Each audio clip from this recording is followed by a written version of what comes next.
And please give it up for Mr. Nicholas J.Hyde!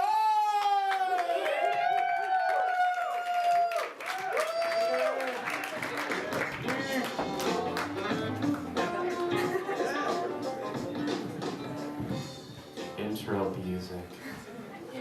Hi, everybody! Hi! Are you excited to be here? Are we excited the election is over?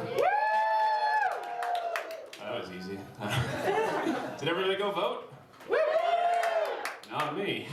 I know. Not because I don't have an opinion or anything, it's just I'm not allowed within 500 feet of schools. So that was the end of that game. That's my election humor, everybody! Yeah. Good night. No, I had an epiphany recently, which was a lot of fun. I was hanging out with my girlfriend, and there was a spider under her sink, and I freaked out because I don't like spiders. And she's like, "What's the matter with you? Like, what's wrong with spiders? Don't you like them?" Like, they're fine. They eat flies. They're good for the environment. They help you out. They have nothing against you. And I said, like, I don't have anything against spiders. I'd rather not see them. And then I realized I feel the exact same way about spiders as homophobes do about gay people. And I was shocked by the amount of parallels I was able to draw between those two groups. Like, first of all, I don't think spiders should be getting married. It's Adam and Eve, not Adam and That's disgusting.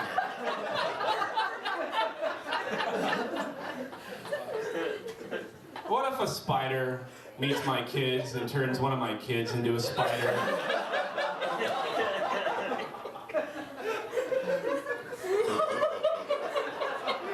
I don't think spiders should be allowed to adopt babies.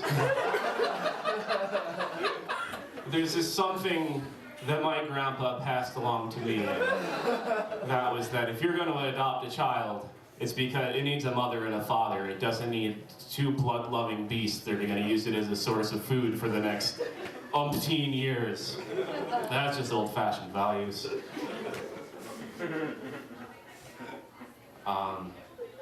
That parallel eventually ends, though. But before, there's something I have to. I've told a joke a few times before about how sometimes I text jokes to myself, and I'm always horrified of what will happen if I text it to the wrong number on accident. I finally did that with those jokes. Without giving my whole phone number, it's 1859 at the end. I texted this to 1959. This is when I had the idea. It just says, "I treat spiders the same way a homophobe treats gays. They're fine as long as I don't see them. What if they try to make my kids spiders?" So some unsuspecting person out in the world, about 8 o'clock a week ago, received that text. I have not heard back from them. I'm really disappointed, but I understand. Like, I can imagine them getting that text and be like, I don't want to open this can of worms. Like, what could they possibly text back that's going to make that situation okay?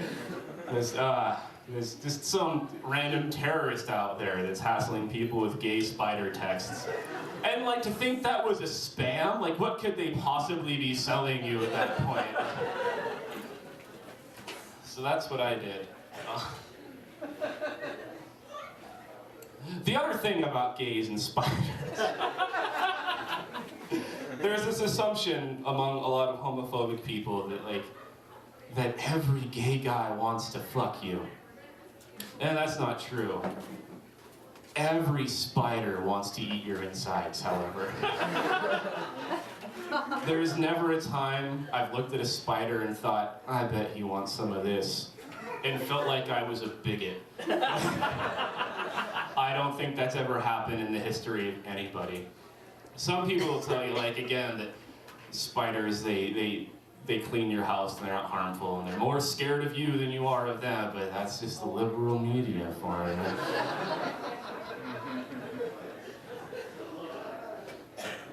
that I was thinking about it. Not just the spiders, but that weird idea that as a homophobe, that every gay dude on Earth wants to bang you. And I don't know why, that's awesome. That shouldn't be scary. Like, having as many people want to have sex with you as possible is great. Being worried that every guy will make you have sex with them, on the other hand, which isn't the situation, that's something to worry about. Like, not every gay guy is a rapist, but I was starting to think about the way it works, why that fear comes into mind, and I think there's a part of every dude's brain that shuts off every other single part of your brain when you think you're about to get your dick sucked. And so if there's any chance of that happening, everything else shuts off, no matter who it is. You're like, I'm not gay, but this guy's down. And I don't want to do it. I really don't. And I know I'm going to do it, but he's here to do it. But I feel like in those situations, you should treat it like any other, like, unwanted suitor. Accept the gift graciously. And let them know that you're not interested. Just be like, hey there, I don't know, Tate. I love what you're doing there. I feel like I should let you know this isn't going anywhere. Please finish up. Don't forget to cup them.